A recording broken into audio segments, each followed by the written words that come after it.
Charles Dumont wrote the famous French song Non, je ne regrette rien, No, I regret nothing, in 1960 for Edith Piaf. After initially resisting hearing the music, Piaf ended up loving it and helping popularize it. It became an iconic song and solidified her status. In 2016, Amber Chase, a woman living in Calgary, Canada, got a tattoo that said, "No regrets," after a night out with friends. 5 years earlier, Mirella Batista, who had moved from Brazil to Philadelphia for college, got a similar, "No regrets," tattoo behind her ear before moving back to Brazil. Germano Tellis, Batista's brother, had also gotten a "No regrets" tattoo below his knee, after injuring his leg in a motorcycle accident. The summary is that, no regrets and sentiments like it have become popular in recent decades, expressed through mediums like songs, tattoos, and more. But the stance of having no regrets is not realistic or helpful, and in fact, experiencing shame is a natural human tendency. That covers the key details and main takeaway from the information presented in the opening. Let me know if you want me to clarify or expand on any part of this summary. No regrets is a famous motto in many cultural areas. Many people assert that living without regret leads to happiness and well-being. The author argues this belief is misguided and even dead wrong. Regret is a normal, healthy, and valuable human emotion. It provides clarity and instructs us. When used constructively, regret does not have to drag us down but can lift us. The author provides examples of famous people like Edith Piaf who proclaimed to have no regrets but whose lives were filled with tragedies, troubles, and questionable choices that likely led to feelings of guilt. The author also spoke with people with no regrets tattoos but acknowledged past regrets and how they learned from their mistakes. One woman, Amber Chase, has a "no regrets" tattoo that intentionally misspells regrets as a reference to a movie scene mocking the idea of genuinely having no regrets. The author notes that about 20% of people with tattoos come to regret them, showing how unrealistic the "no regrets" motto is. The author argues that regret and other negative emotions are valuable and powerful. He gives the example of Harry Markowitz, an economist who figured out that diversifying investments is optimal. Before Markowitz, many investors thought choosing a few high-potential stocks was the path to success. But Markowitz showed that balancing risk and return, and avoiding putting all your eggs in one basket, leads to the best outcomes. Similarly, a balanced and diversified emotional life that includes positive and negative emotions, like regret, leads to optimal well-being and happiness. Suppressing guilt and other challenging emotions is as misguided as investing in only a few stocks. A mix of emotions, managed constructively, helps us thrive. Markowitz showed that investors could reduce risk and gain healthy returns by diversifying their investments across different stocks and industries. This is known as modern portfolio theory. Though powerful, we often fail to apply the logic of diversification to other areas of life, like our emotions. We tend to overvalue positive emotions and undervalue negative ones. But positive and negative emotions are essential, like stocks in an investment portfolio. Regret is powerful but misunderstood negative emotion. Extensive research over 70 years shows that regret makes us human and better. The author conducted 2 extensive studies on regret, the American Regret Project, surveying 4,489 Americans, and the World Regret Survey, collecting over 16,000 regrets from 105 countries. These studies reveal regret's deep structure and provide insights into human nature and a good life. Regret involves 2 unique human abilities: mentally time traveling to the past and creating stories about things that didn't actually happen. We visit the past, change what happened, and see how the present would differ. This shows the human mind's astonishing capacity for counterfactual thinking. Regret also involves comparing our current situation to what might have been if we had made a different choice. This gap between reality and the imagined alternative creates the feeling we know as regret. But for all its discomfort, guilt serves essential biological, psychological, and social purposes.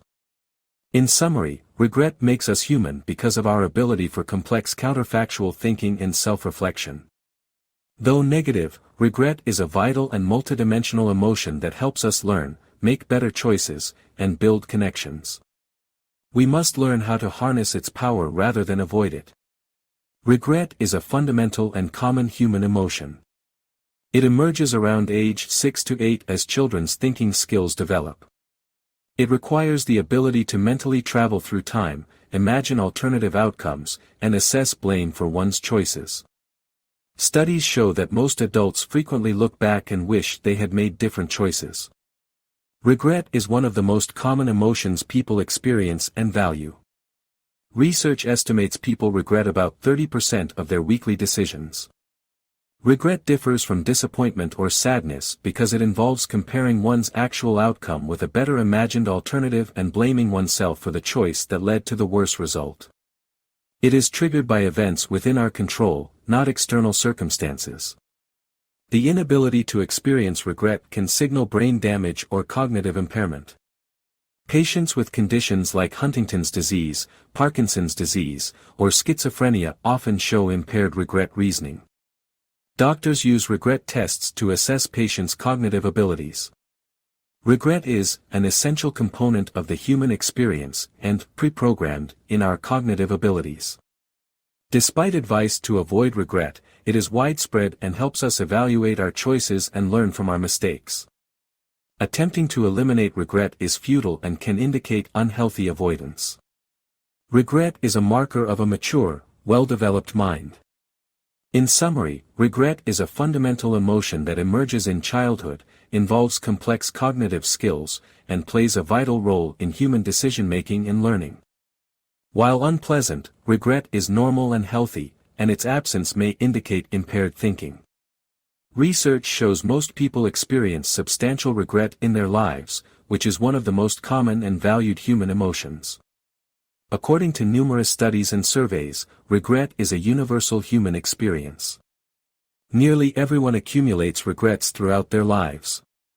Michelle Mayo got a tattoo with the French phrase, "Non, je ne regrette rien," no, I regret nothing, to mark her 50th birthday. Although she says she has no regrets, she acknowledges making mistakes and learning from them.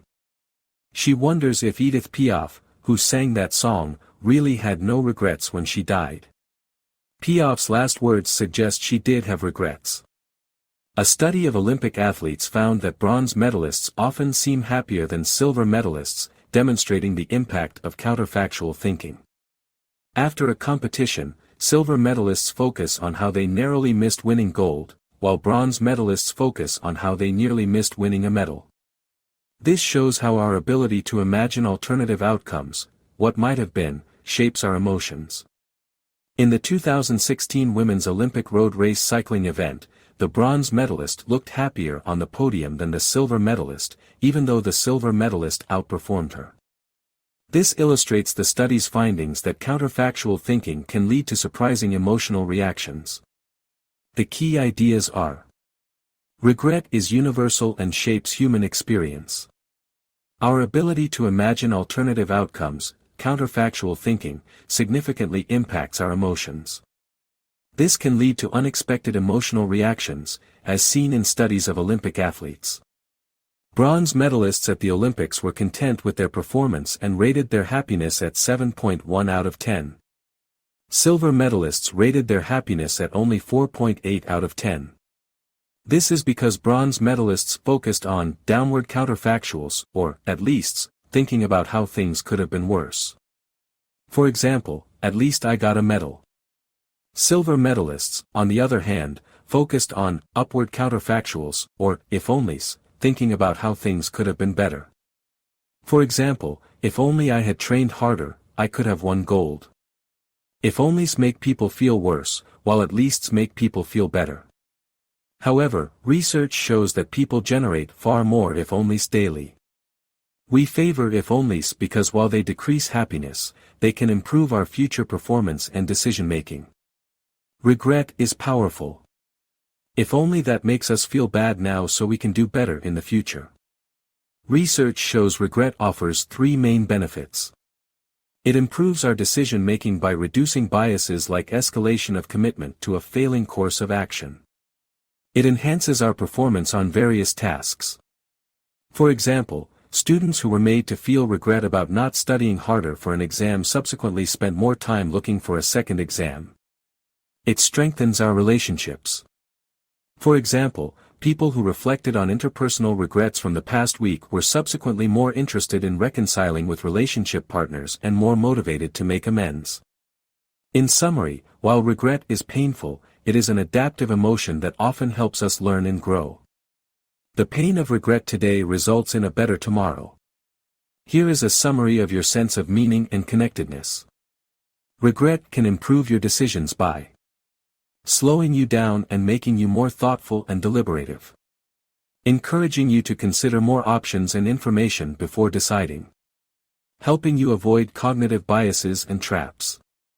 Providing a script for how to handle similar situations better in the future. CEOs and parents reported that reflecting on regrets led to better future decisions.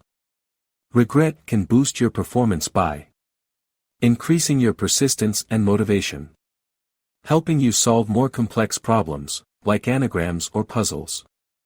Preparing you with information to perform better next time. Even thinking about other people's regrets, vicarious regret, can improve performance. Brief regret can boost performance, though prolonged regret may have the opposite effect.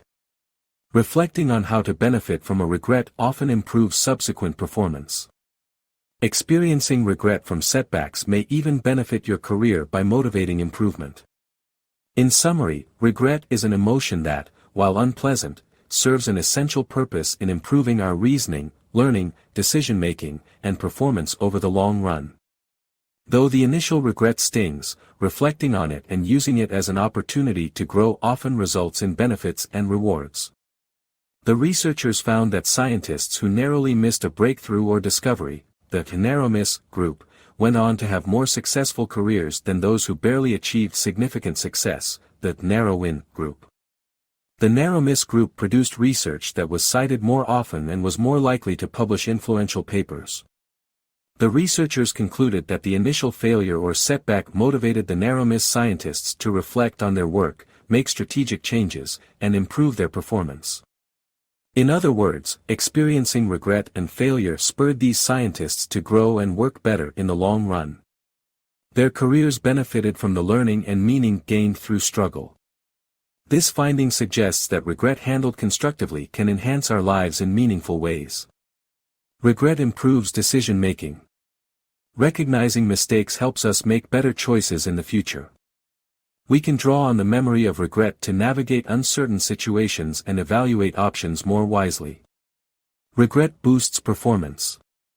The near miss of failure motivates us to work harder and do better. We need to redeem ourselves to push forward with incredible determination and skill. Regret deepens meaning. Looking back on pivotal life events and thinking about what might have been helps us appreciate what we have. We gain perspective and our lives feel more purposeful as a result. Regret adds flavor to life's experiences, both bitter and sweet. In summary, regret serves an essential purpose when we handle it well. It propels us to think, act, and pursue meaning in ways that make us better, as decision-makers, performers, and people seeking purpose. The key is not ignoring regret or wallowing in it but using it constructively to drive positive change. Surveys from the mid-20th century found that many people said they had no regrets or wouldn't change much about their lives. There was a reluctance to express hardship and self-reflection. However, the most common regrets that did emerge were around education, not getting enough of it or pursuing more of it. This made sense given the period when few had college degrees and school segregation was still in place. Over time, regretting the lack of education opportunities became more common. Academics and researchers took more interest in studying regrets starting in the 1980s. Their research found common themes in people's regrets. Education, lack of or missed opportunities for education was a frequent regret. This was especially true for women and minorities who faced more barriers. Relationships, failing to maintain close relationships or express feelings to loved ones was a common regret. Neglecting family and friends was seen as a lost opportunity. Parenting. For parents, especially mothers, regret about parenting choices and time spent with children was frequent. There was a sense of missed chances to impact their kids positively. Career. Regret around career paths not taken or poor career choices featured prominently in people's expressed regrets. Questions of what if came up often. Risk-taking. Many regretted not taking enough risks, being too cautious, and missing out on opportunities for adventure or growth. Playing it safe was seen as limiting life's experiences. Authenticity. Some regretted not pursuing dreams or being their true selves. There was regret over lack of courage or willingness to forge one's path in life. Health. Poor health choices and habits were a frequent source of regret. Not maintaining good health and fitness was seen as jeopardizing the quality and longevity of life. So, in summary, the most common regrets center around education and personal relationships, parenting, careers, risk-taking, authenticity, and health. But there are many individual differences as well. The key is using regret to motivate positive change. Early surveys found that education was people's top regret. However, these surveys had methodological flaws, like non-representative samples conducted mainly on college campuses. A 2011 study with a nationally representative sample found a more comprehensive range of regrets, with romance/relationships and family as the top categories. People regretted things they felt they could no longer fix. The author conducted the most extensive survey on regret in the U.S., with over 4,000 participants reflecting the country's demographics. The survey asked people to describe one significant regret in 2 to 3 sentences and categorize it. The results found a diversity of regrets across many life domains. The regrets often involved a sense of loss or missed opportunity. But some themes emerged around relationships, family, work, finances, and living life more fully. The critical insight is that regret comes in many forms for many reasons. But some regrets may be more common and point to more profound life lessons. The survey aimed to understand better the regrets that shape people's lives. The key findings are: regret is diverse, but some themes are more common, especially around relationships, family, work, money, and living life fully.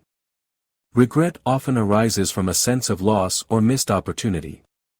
The reasons for regret are complex and personal but may reflect broader life lessons.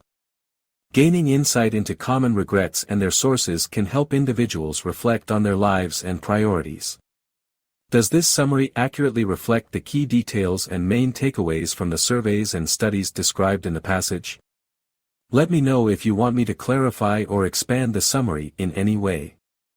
A survey of American regrets found that family regrets topped the list at 22%, partner regrets at 19%, and education, career, and finance regrets.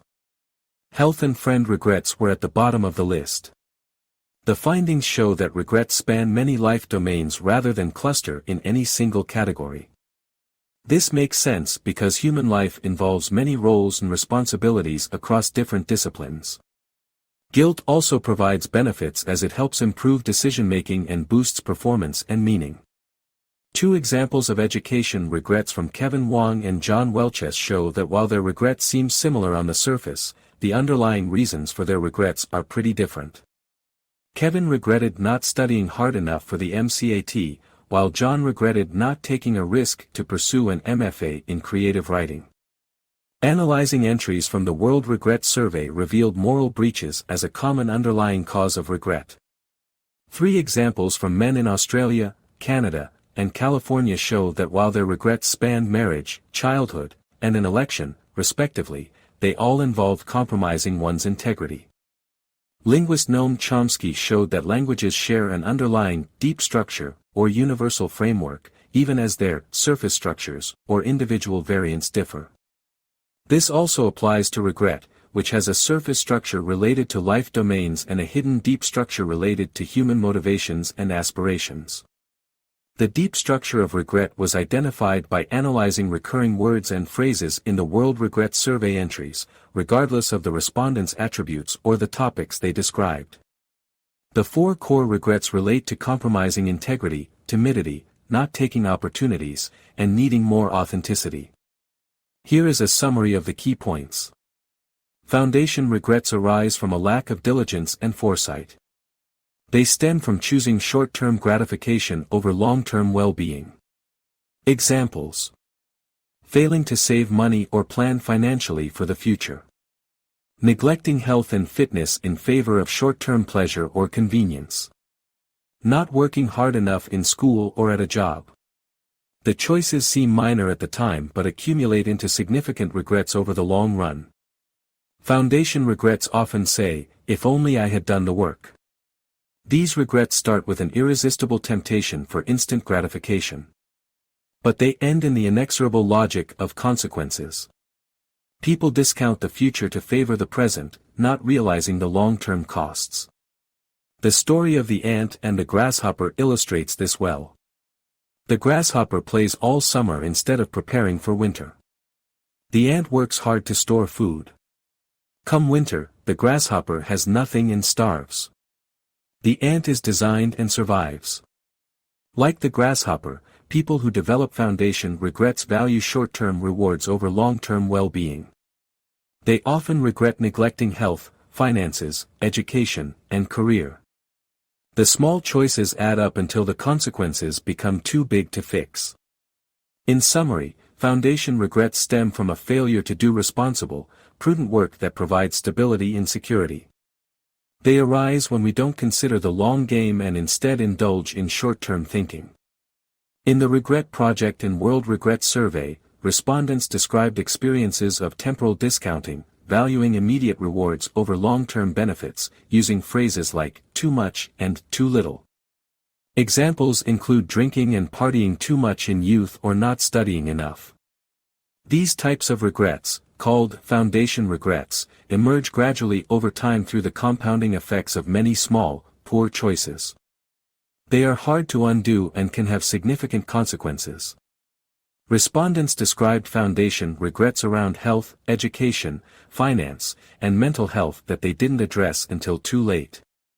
Foundation regrets are challenging to avoid because our brains value immediate rewards over future benefits and struggle to grasp how small choices compound over time.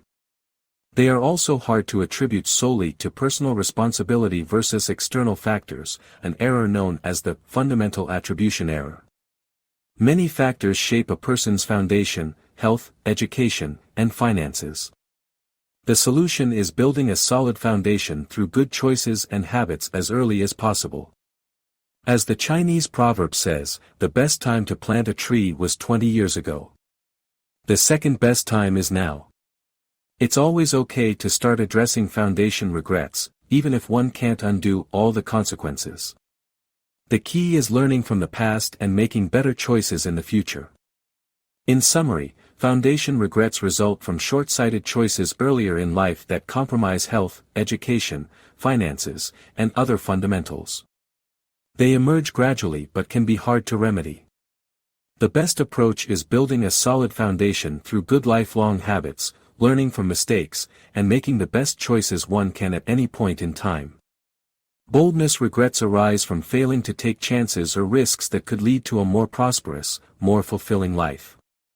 They often emerge from being too shy, introverted, or fearful of rejection to speak up or act. Many people regret being too shy or introverted, especially in their youth. They lament missing out on opportunities and experiences by being afraid to take social risks or express themselves.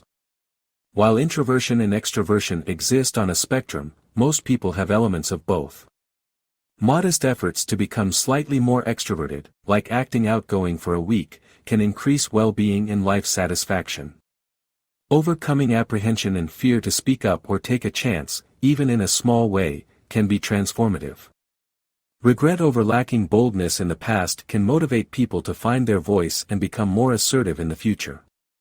The story of Bruce meeting a woman on a train in France but never seeing her again highlights how the choice between playing it safe and taking a risk can lead to regret.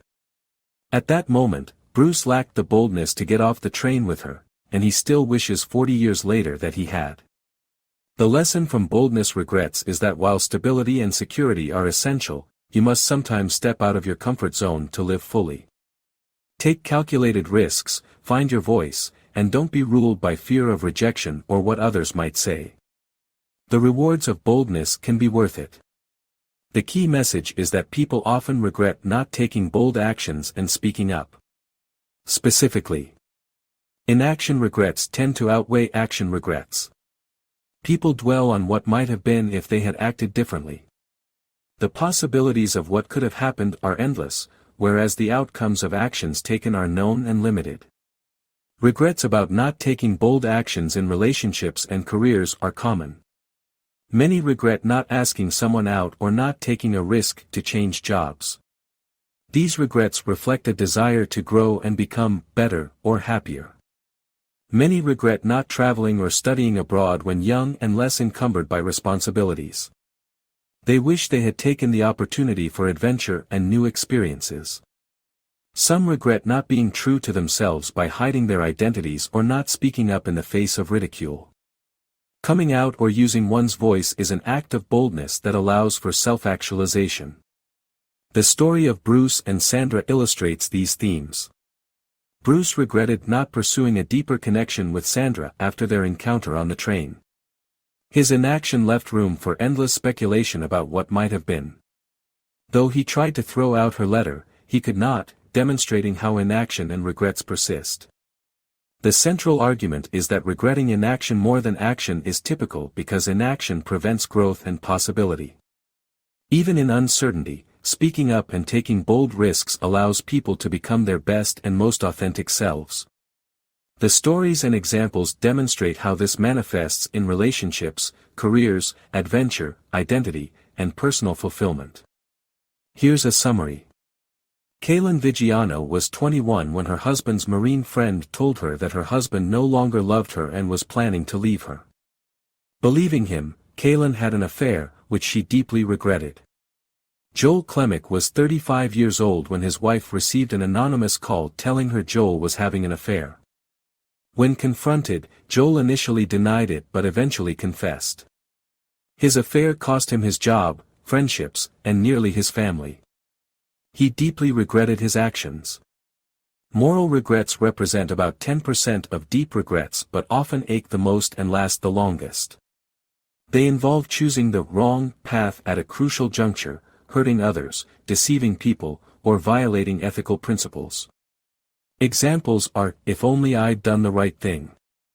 According to Jonathan Haidt, people have instant moral intuitions about right and wrong. We then use reason to justify those intuitions. We are not impartial judges rationally weighing ethical questions. Morality is broader than just avoiding harm to others or deceit. For many, it also involves loyalty to one's group, respect for authority, and reverence for the sacred. Haidt's moral foundations theory identifies 5 moral pillars. Care/harm, protect the vulnerable. Kindness. Fairness/cheating, justice, sharing, cooperation. Loyalty/betrayal, stand by your group. Authority/subversion, respect traditions and leadership. Sanctity/degradation, reverence for the sacred, avoid the impure. Liberals focus more on care/harm and fairness, while conservatives emphasize the other pillars. But nearly everyone agrees to harm children or stealing is wrong.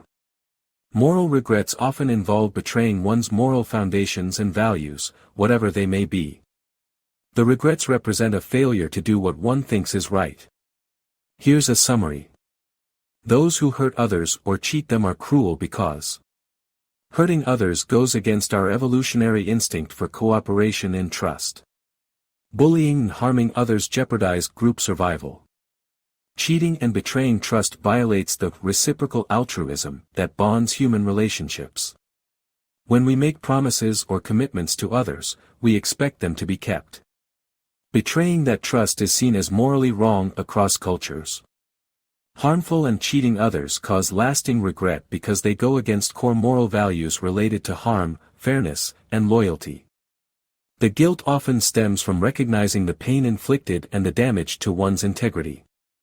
Making amends can help alleviate guilt by reaffirming moral values. In short, cruelty in the form of harming or cheating others triggers regret because it violates moral principles central to human cooperation and trust. But recognizing those moral failures, and working to do better, is the first step toward redemption. Moral regrets stem from actions that violate one's moral code and sense of right and wrong. They tend to be the most painful regrets but also show our desire to be good. The lessons from honest regrets are: harm, regrets about inflicting harm on others through bullying, cheating, or other hurtful actions. The need is to prevent damage. The lesson is to treat others with kindness, empathy, and respect. Fairness, regrets about acting unfairly or unjustly towards others. The need is for justice and equality. The lesson is to give people their due and judge them based on their merits. Loyalty, regrets about failing to fulfill one's obligations to a group or community. The need is to strengthen bonds through sacrifice and service. The lesson is to be there for the groups and people that depend on you. Authority, regrets disrespecting or dishonoring authority figures like parents and teachers. The need is to show proper deference. The lesson is to respect those in positions of authority. Sanctity, regrets about violating sacred values or principles. The need is to honor what we hold most holy. The lesson is to revere life, customs, and ideals we deem sacred. In summary, while moral regrets stem from diverse values and experiences, they point to our shared belief in certain ethical goods like preventing harm, acting with justice, strengthening the community, respecting authority, and honoring the sacred. By reflecting on our moral failures and needs, we can become better individuals and a more just society. Cheryl and Jen were close college friends with big dreams and aspirations. After graduating in 1990, they drifted apart over the years through a lack of communication as their lives took them to different places. Cheryl regrets letting the friendship fade and not maintaining the relationship. She sees it as a connection regret, a category of deep human regret arising from undone or incomplete relationships. She views it as an open door regret, meaning the opportunity to reconnect still exists but requires effort.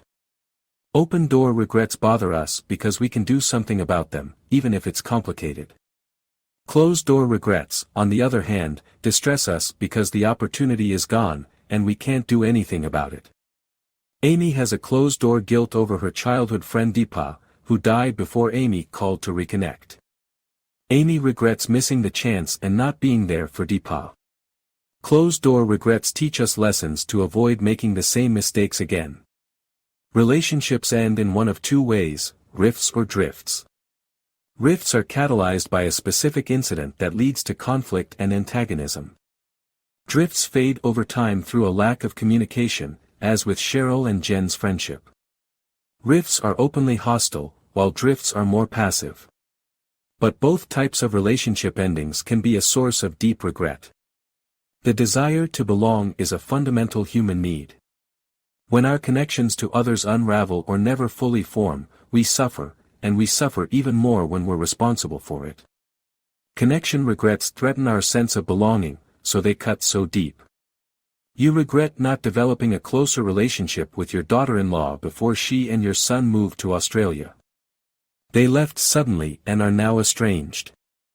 Mending relationships that have drifted apart can be challenging because people often feel awkward reconnecting after a long separation.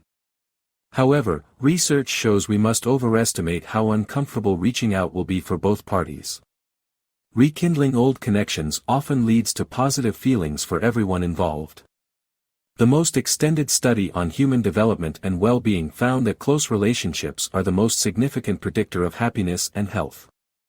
People with strong, loving bonds with family and community tend to live longer, experience less pain and distress, and age more gracefully. By contrast, loneliness and isolation can harm physical and mental health. Many participants in the World Regret Study came to similar conclusions, expressing regret over not nurturing relationships and connections as much as they could have. Parents, in particular, rarely regretted having children but often wished they had shown their kids more affection and support. While people fret over romance and partnerships, family relationships may be even more vital sources of meaning and fulfillment. Reconnecting with estranged loved ones, despite the awkwardness, can be an act of self-care that leads to happiness for all. A group of 40 international scholars examined data from 27 societies and found that people prioritize familial relationships over romantic ones. They suggest more research should focus on long-term family relationships, which provide greater well-being. George Valiant, who led the Harvard Grant study for over 30 years, concluded that happiness is love. Full stop. Meaningful relationships are what give life meaning and satisfaction. The deep regrets people have to reveal the human need for love, not just romantic love but attachment, devotion, and community. The lesson is to reconnect with relationships that have come undone. Push past the awkwardness and reach out.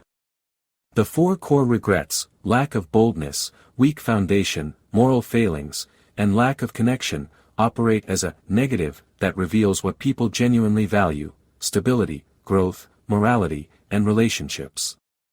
We have 3 selves: our actual self, who we are now; our ideal self, who we aspire to be; and our ought self, who we believe we should be. Regret comes from the gap between these selves. We regret failing to reach our ideal self, opportunities missed, more than failing our ought self, obligations unmet. Opportunity and obligation are at the center of regret, but opportunity is more prominent. We regret we missed opportunities more, like not taking risks or pursuing an education. Deficits we fail at, like neglecting family, also cause regret, but we are more likely to fix those failures, so the guilt fades. Differences in regret across groups like gender, race, and income level were relatively small. But where there were differences, they highlighted the role of opportunity.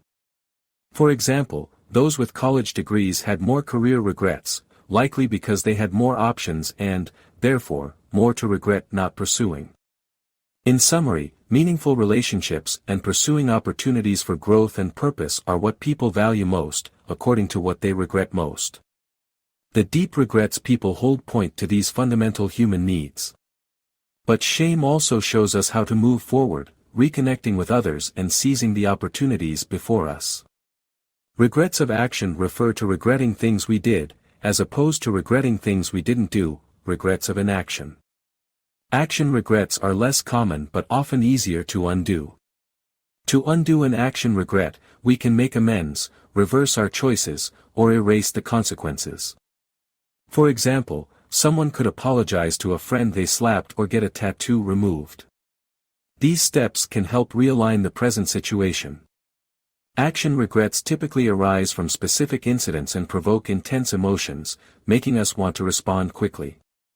They are often easier to undo than inaction regrets, which are frequently more abstract and difficult to remedy. People are much more likely to undo action regrets than inaction regrets.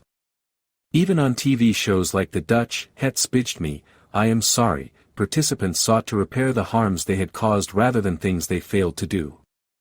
Undoing action regrets can provide psychological benefits like reduced guilt, improved relationships, and a sense of control. While the past can't be changed, its effects on the present can be mitigated. At the same time, some action regrets can't be undone, like hurting someone who has since passed away. In these cases, using at least statements to find silver linings can help us feel less regretful about the situation.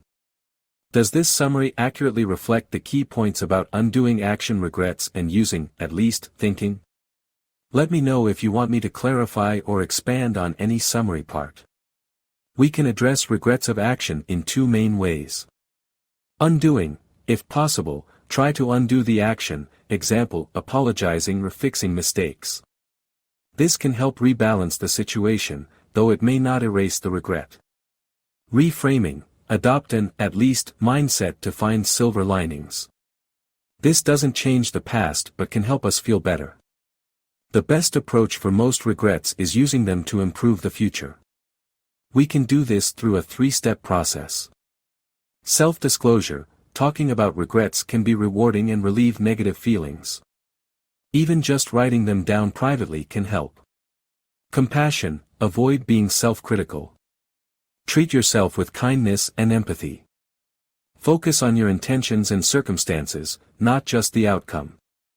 Lesson, try to gain perspective and extract valuable lessons from your regrets. Ask yourself questions to determine what you can improve for next time. The studies don't erase the guilt but give it purpose. Examples of regrets from the survey.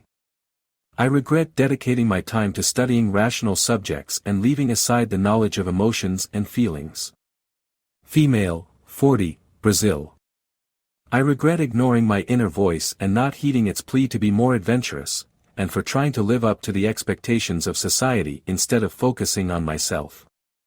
Female, 47, Singapore. I regret picking up a pack of Camel cigarettes on the way to a grim business meeting in 1999. To this day, I smoke, sometimes heavily, out of habit more than enjoyment. Male, 44, West Virginia. The example of Cheryl shows how self-disclosure, compassion, and gaining perspective can help address regrets of inaction that can't be undone or reframed with, at least. Her guilt over a lost friendship can fuel her to build closer relationships. Self-disclosure, revealing our thoughts and feelings to others or just by writing them down, brings many benefits. It is linked to better health, happiness, and performance. Self-disclosure is particularly helpful for dealing with negative emotions like regret. Talking or writing about regrets helps us constructively process them. It moves the experience from the emotional and cognitive realms, allowing us to analyze our regrets instead of just ruminating about them. Self-disclosure can build connections with others and lighten the burden of guilt. While self-disclosure exposes us, self-compassion helps us respond healthily. Self-criticism and self-esteem, though common responses, are less effective and can be counterproductive. Self-compassion, pioneered by Kristin Neff, involves treating ourselves with the same kindness we'd show a friend. It normalizes mistakes and difficulties rather than harshly judging ourselves for them. Self-compassion can be learned and cultivated. Research shows self-compassion leads to greater happiness, optimism, wisdom, and resilience. It is linked to better health and relationships. Self-compassion helps neutralize negative experiences like regret without ignoring or exaggerating them. A study found self-compassion helps people overcome and learn from regrets. Those high in self-compassion had less distress from regrets and were more motivated to remedy regretted actions. Self-compassion may allow us to gain insight from regrets without being overwhelmed. In summary, the critical steps to harness regret are: 1. Disclose the regret by writing or talking about it. 2. Practice self-compassion by responding with understanding and kindness rather than harsh self-judgment. Self-compassion can help transform regret into wisdom and growth. The study asked participants to list their biggest regret. The participants were divided into 3 groups. The self-compassion group wrote a letter to themselves about their regret from an understanding and compassionate perspective. The self-esteem group wrote a letter validating their positive qualities. The control group wrote about their hobby. The self-compassion group was more likely to change their behavior. Even a brief writing exercise led people to plan to avoid regretful behavior in the future. Self-compassion helps people confront their regrets and make personal improvements. To transform regrets, ask 3 self-compassionate questions. Would you treat a friend with the same regret, kindness, or contempt? Treat yourself with kindness. Do others experience similar regrets or are you the only one? Recognize that your regret is part of the shared human experience. Does the regret define your life or represent a moment in time? Be aware of the guilt but keep it distinct from it. The final step is self-distancing, analyzing the regret from a detached, objective perspective. This helps provide insight and closure. 3 ways to self-distance. Spatial distance, adopt a fly-on-the-wall perspective. View the regret as an observer, not a participant. This helps solve problems and withstand criticism. Temporal distance, consider how you might view the regret in the future. This makes the problem seem smaller and easier to address. Linguistic distance. Refer to yourself in the second or third person. This helps regulate emotions and reframe threats as challenges. In summary, the three-step process of self-disclosure, self-compassion, and self-distancing can help transform regrets into opportunities for growth and wisdom. Constructively reflecting on our regrets and mistakes can help us move forward. Techniques like self-disclosure, showing self-compassion, and gaining distance from guilt through different perspectives can transform shame into a force for growth. Other valuable techniques include starting a regret circle with friends to share regrets and give each other compassion and advice. Creating a failure resume, a written list of our failures and mistakes to help gain perspective. Studying self-compassion to understand better how to be kind to ourselves. Pairing New Year's resolutions with old year's regrets, looking at our regrets from the past year and making resolutions to address them. Using the mental subtraction of positive events technique from It's a Wonderful Life, imagine how life would be without certain good things to gain gratitude and perspective. Participating in the World Regret Survey to write about and share your regrets. Reading others' regrets helps build regret reckoning skills. Adopting a journey mindset, focusing on the steps to achieve a goal rather than just the destination. This helps avoid regret for not sustaining progress. The story of Alfred Nobel illustrates how anticipating how will be remembered and anticipating future regret can spur positive change. Upon reading his premature obituary describing him as a merchant of death, Nobel worked to establish the Nobel Prize to honor work that benefited humanity. Anticipating regret moved him to change his legacy. The story of Alfred Nobel anticipating his regret upon reading his premature obituary inspired this chapter on using guilt prospectively. We can predict future regret and change our behavior to avoid it. This approach can guide us toward better choices but also lead us astray at times. Anticipating regret has benefits. It makes us pause and reflect, overcoming regrets of inaction. Studies show it prompts healthy behaviors. Jeff Bezos' regret minimization framework had him envision his 80-year-old self making hard choices, like leaving his job to start Amazon. However, anticipating regret has downsides. We often overestimate guilt from small mistakes, like missing a train by a minute. This can lead to anxiety and risk aversion. We also anticipate more regret for inaction than action, even if the steps have worse outcomes. This can promote overconfidence in our choices. Standardized tests and lotteries also show how we misjudge future regret. We will regret not buying a ticket more than losing money on the wrong key. The key is balancing the upsides and downsides of anticipating regret. Recognize when it helps versus when it may lead us astray. Make choices based on likely actual outcomes rather than imagined future regret. People are poor at predicting how much regret they will actually experience after a decision. They often overestimate the intensity and duration of guilt. As a result, we may make overly cautious decisions to avoid remorse that we do not need to avoid. Anticipating regret can lead us to make decisions that minimize regret rather than maximize utility or rational choice. For example, in experiments, people are reluctant to trade lottery tickets even when it does not change their odds because they anticipate regretting it if their original ticket wins. The conventional wisdom that you should keep your test answers is misguided. Studies show people are more likely to change from a wrong answer to a right one than vice versa. But students anticipate more regret from changing an answer, so they stick with their first instinct even when it is wrong. This is the first instinct fallacy.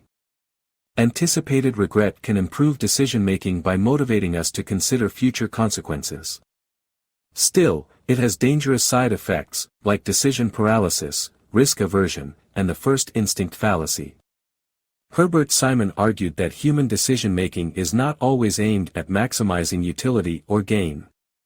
Sometimes we satisfice by settling for good enough options rather than exhaustively seeking the ideal choice.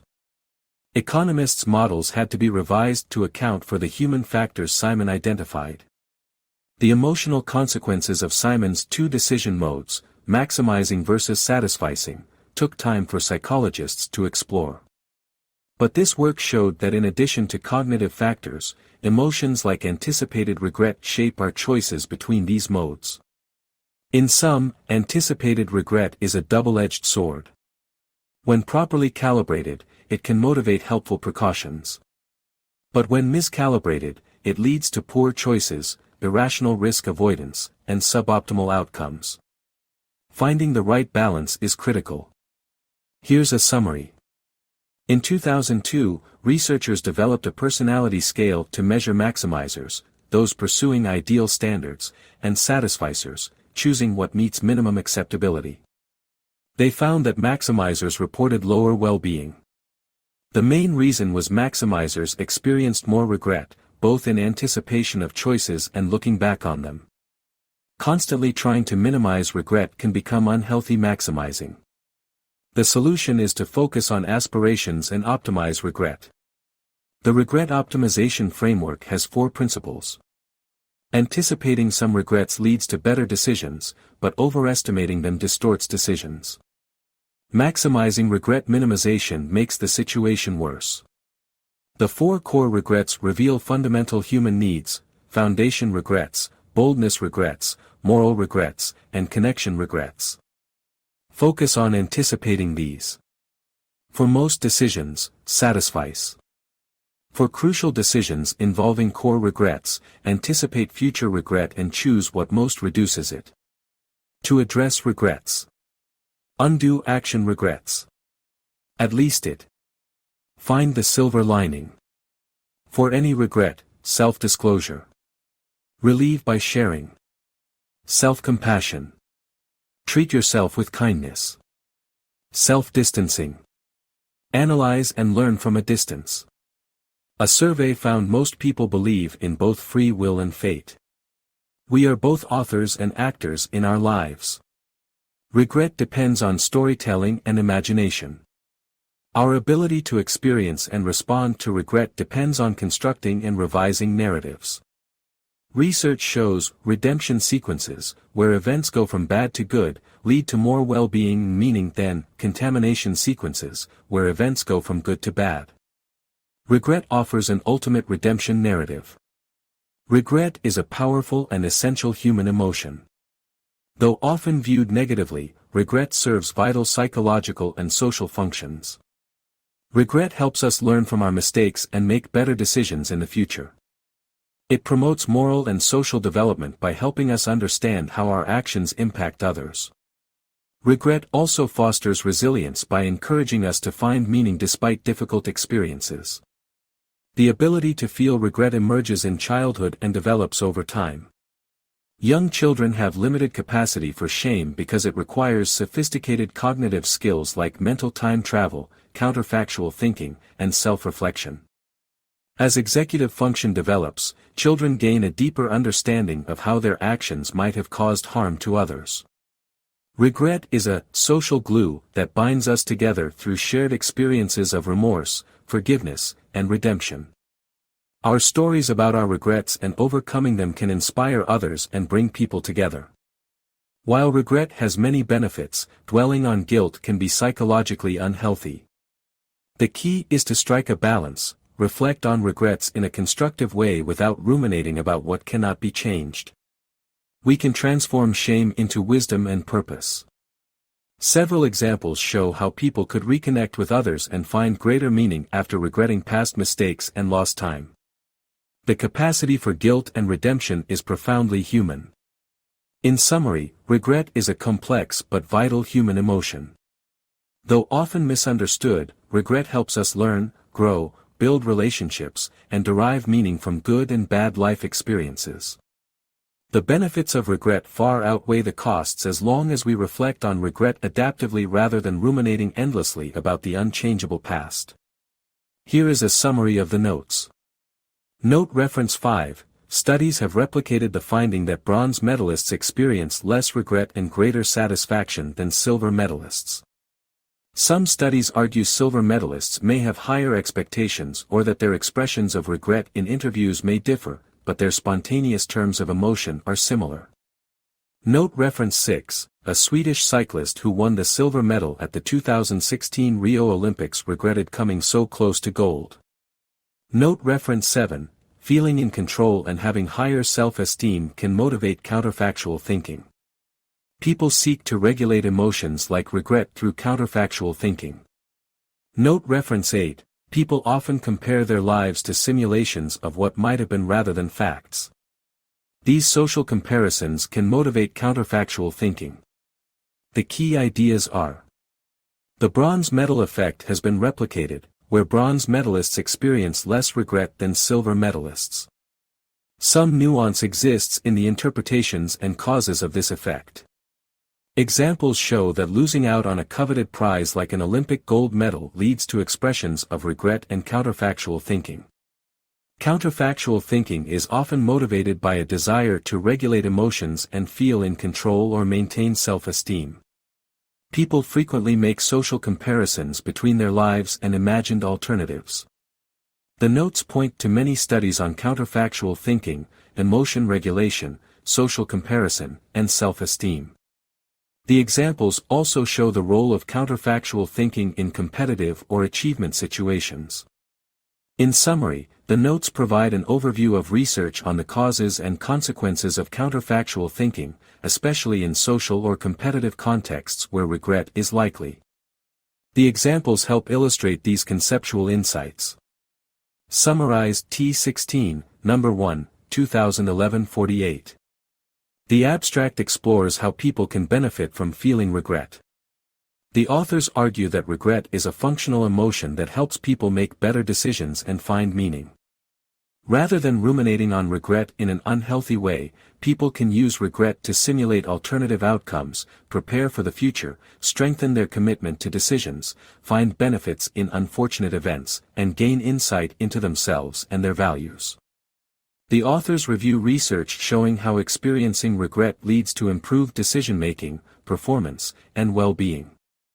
They argue that accepting regret as a helpful emotion, rather than judging it as consistently wrong, can help people thrive. Here is a summary of the references. Arendts 29. A study shows that counterfactual thinking, or imagining what might have been, creates meaning by highlighting paths not taken.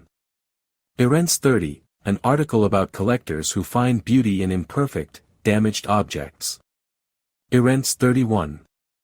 Census data from 1953 on life regrets. Reference 1, Chapter 5. A 1973 study found that people's top regrets involve education, career, and relationships. Reference 2, Chapter 5. A 1992 study showed that counterfactual thoughts about personal decisions often involve regrets about education, career, romance, and finances. Reference 3, Chapter 5. A 1989 pilot study found that women's top regrets involve education, career, and relationships. Reference 4, Chapter 5.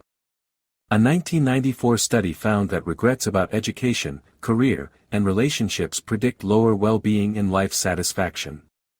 Reference 5, Chapter 5. A 1992 study found that older adults most regret education, career, and relationship decisions. Reference 6, Chapter 5. A 1994 study shows that regrets over actions peak soon after the decision is made, but regrets over inactions increase over time. Reference 7, Chapter 5. A 1995 study found that knowledgeable individuals, termites, regret missed opportunities and unfulfilled potential, especially in their careers and relationships. Reference 8, Chapter 5. A 2005 review found that people's biggest regrets in life center around romance, family, education, and career. Reference 9, Chapter 5. A 2011 study found that Americans' most common regrets involve education, career, romance, parenting, and health. Reference 1, Chapter 6. References to Chomsky's linguistic concepts of deep structure and surface structure. Reference 2, Chapter 6. Chomsky's 1965 book Aspects of the Theory of Syntax. Reference 1, Chapter 7. References on hyperbolic discounting and time preference. Reference 2, Chapter 7. A 2015 study found that college athletes regret not working hard enough, taking their sport more seriously, and balancing athletics and schoolwork. Reference 3, Chapter 7. A reference to Ernest Hemingway's novel The Sun Also Rises. Reference 4, Chapter 7. References on exponential growth bias. Reference 5, Chapter 7. References on attribution theory and biases. Reference 1, Chapter 8. References on the Big Five personality traits and executive selection. Reference 2, Chapter 8. Studies show that behaving in an extroverted manner increases positive feelings. Reference 3, Chapter 8. Studies show that regrets of inaction tend to amplify over time. Reference 4, Chapter 8. Studies show some cultural differences in regrets of action and inaction. Reference 5, Chapter 8. Studies show that regrets over missed opportunities tend to increase over time. Reference 6, Chapter 8. A quote from Ogden Nash. Reference 1, Chapter 9. References to Jonathan Haidt's moral foundation theory. Reference 2, Chapter 9. Haidt's 2001 paper proposes the social intuitionist model of moral judgment. Reference 3, Chapter 9. A 2009 study showing differences between liberals and conservatives in moral concerns. Reference 4, Chapter 9. A review of research supporting moral foundations theory. Reference 5, Chapter 9. A review of research supporting moral foundations theory. Reference 6, Chapter 9. A summary of moral foundations theory. Reference 7, Chapter 9. A reference to a 1929 sociological study of Muncie, Indiana. Reference 8, Chapter 9. A quote from Haidt's book The Righteous Mind. Reference. A reference to survey data on views on abortion over time. Here is a summary of the article. According to a Gallup poll, Americans' views on abortion have remained unchanged over the past year. 53% of Americans believe abortion should be legal only under certain circumstances, 29% think it should be permitted, and 18% believe it should be illegal in all cases. These views have stayed within a few percentage points since 2018. There are some demographic differences in views, with women, younger adults, and Democrats more likely to support abortion rights, while Protestants and Republicans are more likely to oppose abortion rights. However, views have remained steady within most groups. Despite some states recently passing laws limiting abortion rights, the prevailing views nationally seem to show Americans still support some access to abortion, but with restrictions and regulations. The overall stability in public opinion suggests the issue is mainly polarized and entrenched. The poll was conducted on a demographically representative sample of over 1,000 U.S. adults with a margin of error of plus or minus 4 percentage points. So, in summary, the article reports the results of a Gallup poll showing that Americans' views on abortion have remained unchanged and polarized over the past year, with a majority continuing to believe abortion should be legal only under certain circumstances. There are some demographic differences in views, but opinions have stayed steady overall.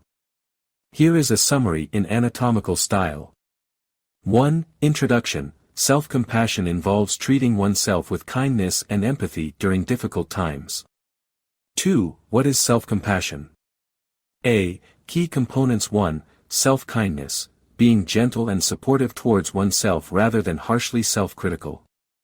2. Common humanity, recognizing that suffering and failure are part of the shared human experience.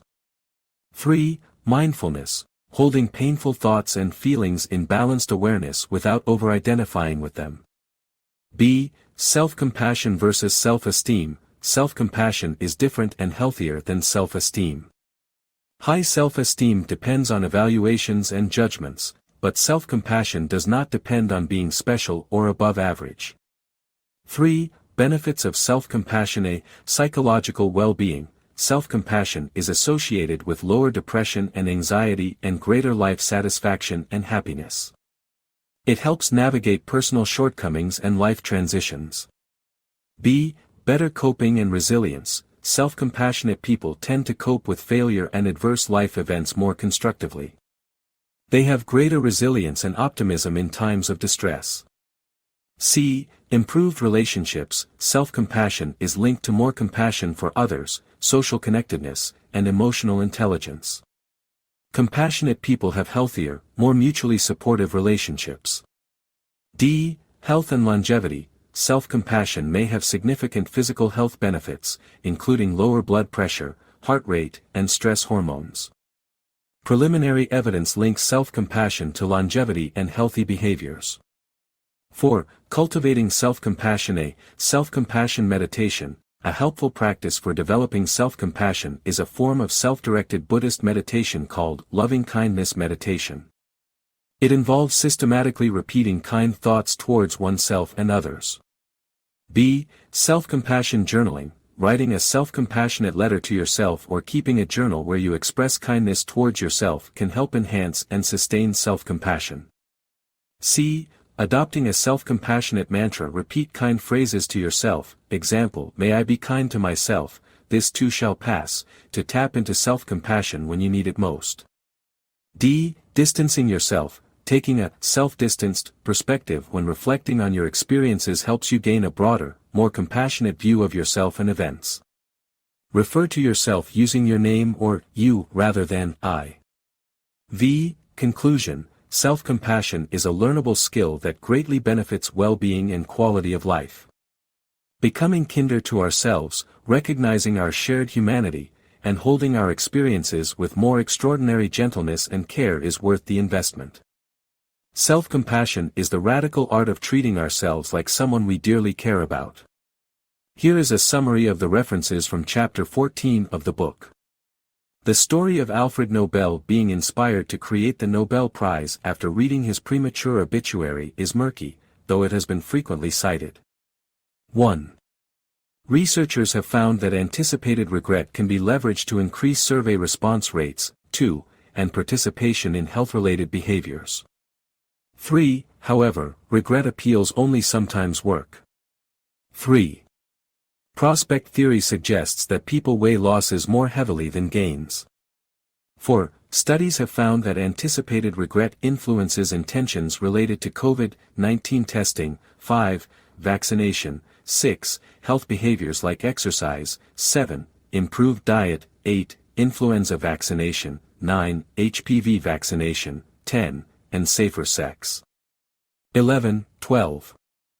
Anticipated regret has been shown to increase information seeking. 13. And receptiveness to tailored health information. 14. It can also promote safer driving. 15. Cervical cancer screening attendance. 16. And reduced teen smoking initiation. 17. Text message interventions using anticipated regret have been shown to decrease processed meat consumption. 18. Anticipated regret has been linked to increased conservation behaviors. 19. And pre-mortem planning. 20. 21. However, effective forecasting research suggests people may mispredict the regret they will feel after a decision. 22. 23. 24. Anticipated regret can make people reluctant to exchange lottery tickets. 25. 26. 27. And influence risk-taking. 28. Willingness to negotiate. 29. And consumer choice. 30. Price guarantees may overcome reluctance to buy due to anticipated regret about finding a better deal later. 28. Here's a summary. According to Mary et al., research on whether students should change their answers on multiple-choice exams is mixed. While some studies suggest changing solutions leads to lower scores due to overthinking easy questions, other research shows changing answers can lead to higher scores, especially if students need more confidence in their initial choice. The key is developing intense metacognition, the ability to accurately assess one's knowledge and the quality of one's answers. According to the Princeton Review, common mistakes students make on test day include being late or missing the exam, not following directions, leaving questions blank, not using allotted time entirely, not eliminating incorrect answers on multiple-choice questions, not reviewing or revising essay responses, losing focus due to hunger, fatigue or anxiety, not using permitted resources like calculators entirely, and not dressing comfortably for long testing periods.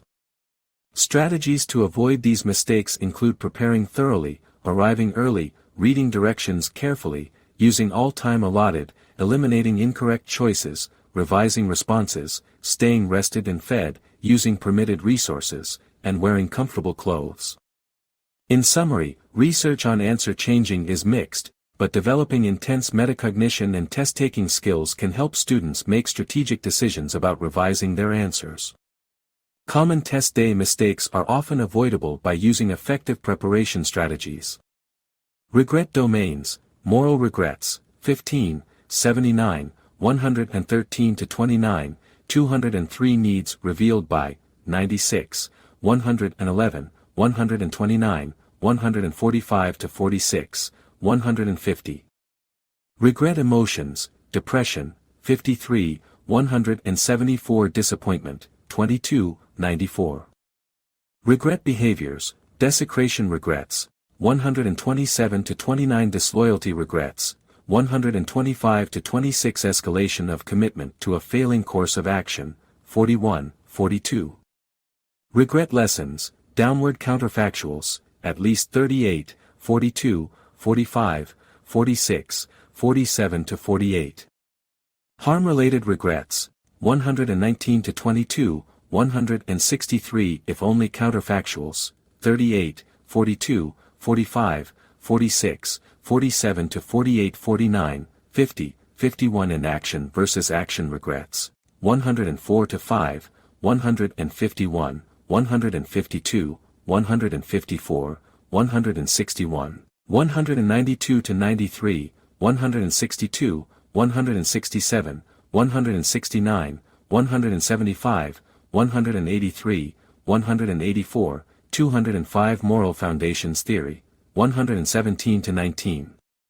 Regret sources, Dalkos, Sonda, 180 Epley, Nicholas, 140 Epstud, Kai, 33, 136 Gallup polls, 61-62, 63, 68 Gilbert, Daniel, 195-96 Gilovich, Thomas, 33, 35, 63-64, 104, 151 Graham, Jesse, 116-17 Grant Study, 141-43, 144 Grossman, Igor, 179, 180 Height, Jonathan, 116-17, 126 Hasselton, Marty, 155 Hedgecock, William, 36 Het Spijt Me.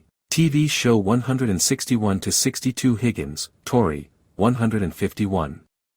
Huang, Suchi, 186 Humans, Study on What They Value Most, 169 If Only Counterfactuals, 38, 42, 45, 46, 47-48 James, William, 51-52 Johansson, Emma, 30, 31, 32, 33, 36-37 Jones, Benjamin, 47 Journey Mindset, 185-86 Kahneman, Daniel, 14 Kara, Amit, 168 Kinnear, Richard, 63 Klemick, Joel, 114, 124-25 Nobler, Amy, 133-35, 137, 139, 145 Cray, Laura, 43, 48 Cross, Ethan, 178, 179, 180 Kruger, Justin, 199-200 Koo, Jillian, 41 Landman, Janet, 22, 63 Launders, Doug, 107 Loss Aversion, 192 Leuengrath. Andrea, 36 Lind, Helen, 119 Lind, Robert, 119 Lyabomirsky, Sonia, 103, 170 Mady, Scott, 33, 35 Manis, Jean, 63 Margolis, Seth, 103 Markman, Keith, 43, 45 Markowitz, Harry, 11-12 Matsumoto, David, 35-36 Mayo, Michelle, 25 to 26 McAdams, Dan, 209. Here is a summary of the descriptions of specific regrets from the passage. Harm-related regrets, causing harm to others, either intentionally or unintentionally. These include physically hurting someone or damaging a relationship. Marital infidelity regrets, cheating on one's spouse or partner. Stealing regrets, regretting acts of theft or dishonesty. Desecration regrets, disrespecting or violating something sacred. Disloyalty regrets, betraying or acting disloyally towards someone, often a friend or partner. Subversion of authority regrets, going against a person in a position of authority, like a parent, teacher, or boss. Opportunity failures, failing to take advantage of opportunities when they arise, often due to fear, laziness, or distraction. These lead to regret over missing out. The passage also notes that regrets can reveal unmet stability, trust, and growth needs. Processing regret in a healthy way can provide lessons and motivate positive change. Techniques for relieving regret include self-compassion, self-disclosure, self-distancing, reframing situations, and undoing regrets through apology and forgiveness. Purpose of third-person references, used for self-distancing to gain a broader perspective on one's regrets. Third-person language such as he, she, or one's name can create psychological distance. Time travel. In the regret process, we mentally travel back to replay and reevaluate past events. This can intensify feelings of regret. For self-distancing, we can take an observer's perspective as if watching our past self from the outside. This time-traveling observer can gain insightful reflections on our regrets. The Top 5 Regrets of the Dying, a book by Bronnie Ware describing the common regrets of hospice patients at the end of their lives.